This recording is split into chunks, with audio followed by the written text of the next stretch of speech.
फरमाया नबी करीम सल्लल्लाहु अलैहि वसल्लम ने, मन हफिज़ सुन्नती, जिसने मेरी सुन्नत से मोहब्बत की, मेरी सुन्नत की हिफाजत की, मेरी सुन्नतों को मजबूती से पकड़ लिया, अल्लाह रब्बुल आलमीन दुनिया की ज़िंदगी में उसे 4 बड़े बड़े इनाम नसीब फरमाएंगे। और जब अल्लाह की तरफ से कोई इनाम मिले तो छोटा होगा? बोलो, अल्लाह तो बहुत बड़े इनाम देने वाले हैं, बस हम अल्लाह से लेने वाले बन जाए, वरना अल्लाह तो हमेशा हमें देने के लिए तैयार है। फरमाया नबी करीम सल्लल्लाहु अलैहि वसल्लम ने, सबसे पहला इनाम अल मोहब्बतु फ़ी क़ुलूबिल बररा। हर आदमी चाहता है कि मैं लोगों का महबूब बन जाऊं, हर कोई आदमी मुझसे मोहब्बत करने वाला बन जाए, हर कोई आदमी की तवज्जो मेरी तरफ हो जाए।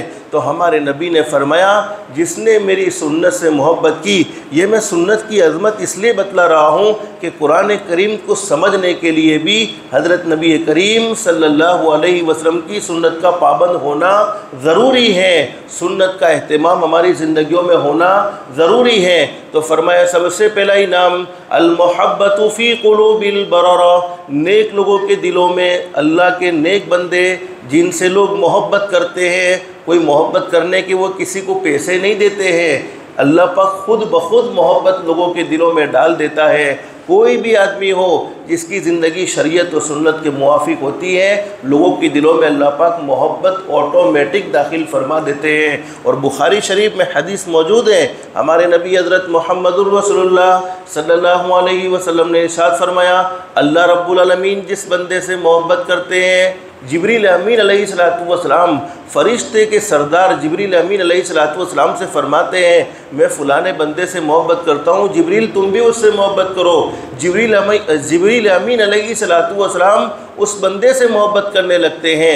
फिर जिब्रील अमीन अलैहिस्सलातु वस्सलाम आसमान के फ़रिश्तों में ऐलान करते हैं, अल्लाह का फ़ुला बंदा जिससे अल्लाह भी मोहब्बत करता है, मैं भी मोहब्बत करता हूँ, लिहाजा आसमान के फ़रिश्तों तुम भी उससे मोहब्बत करो। आसमान के फ़रिश्ते उससे मोहब्बत करने लगते हैं, यहाँ तक कि ज़मीन वाले लोग भी उसे चाहने लगते हैं। तो ज़मीन पर जितने भी लोग हमसे मोहब्बत करते हैं, बोलो हमारा कोई कमाल नहीं है, ये मोहब्बत डालने वाली ज़ात किसकी है? सिर्फ़ एक अल्लाह ही की है। तो फरमाया, अल मोहब्बतु फ़ी क़ुलूबिल बररा, जो मेरी सुन्नतों की हिफाजत करेगा, यानी उसका अमल मेरी सुन्नत के मुआफिक होगा, अल्लाह नेक लोगों के दिलों में उसकी मोहब्बत डाल देंगे।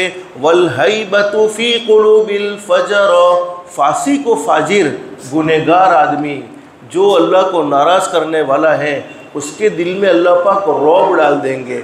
बहुत से लोग नहीं होते, पीठ पीछे तो बहुत सारी गालियाँ देते हैं, लेकिन अल्लाह की तरफ से ऐसा रौब तारी होता है कि सामने उफ तक बोलने की बोलो हिम्मत करता नहीं है। ये अल्लाह की तरफ से होता है। पीठ पीछे अगरचे हज़ारों बातें कर लेवे, हसद में, जलन में, दुश्मनी में सब कुछ बोल सकता है, लेकिन सुन्नतों के मुताबिक ज़िंदगी गुजारने का रौब ऐसा ज़बरदस्त होता है कि सामने बोलो उफ तक करने की भी उसे हिम्मत होती नहीं है। तो क्यों नहीं होती है? ये अल्लाह की तरफ से है, इसलिए कि अल्लाह पाक ने उसके दिल में हमारा रौब जमा दिया है कि पीठ पीछे अगरचे हज़ारों गालियाँ दे देगा, लेकिन सामने आकर उफ तक करने की हिम्मत नहीं करेगा। और फरमाया नबी करीम सल्लल्लाहु अलैहि वसल्लम ने दूसरी 2 बातें बयान फरमाई। दूसरे 2 इनाम बड़े ज़बरदस्त इनाम है। नंबर 3, अल्लाह पाक उसके लिए दीन पर चलना आसान फरमा देंगे। सुन्नतों का एहतमाम होगा तो फ़राइज़ को हम अच्छी तरीके से अदा कर सकेंगे, लेकिन सुन्नतों का एहतमाम नहीं है, हमारे फ़राइज़ नाक़िस रहेंगे, तो सुन्नतों का एहतमाम ज़रूर होना चाहिए। और चौथी बात बयान फरमाई, अल्लाह पाक उसके कारोबार में, उसके रिस्क में बहुत ज़्यादा बरकतें नसीब फरमा देंगे, यानी उसके लिए रोज़ी के मसले को आसान फरमा देंगे। लोग रोज़ी के मामले में तरह तरह के इलाज ढूंढते हैं, तरह तरह के नुस्खे अपनाते हैं, कम से कम सुन्नत के मुताबिक ज़िंदगी गुजार ली जाए तो अल्लाह पाक रोज़ी में बेहिसाब बरकत नसीब फरमाएंगे।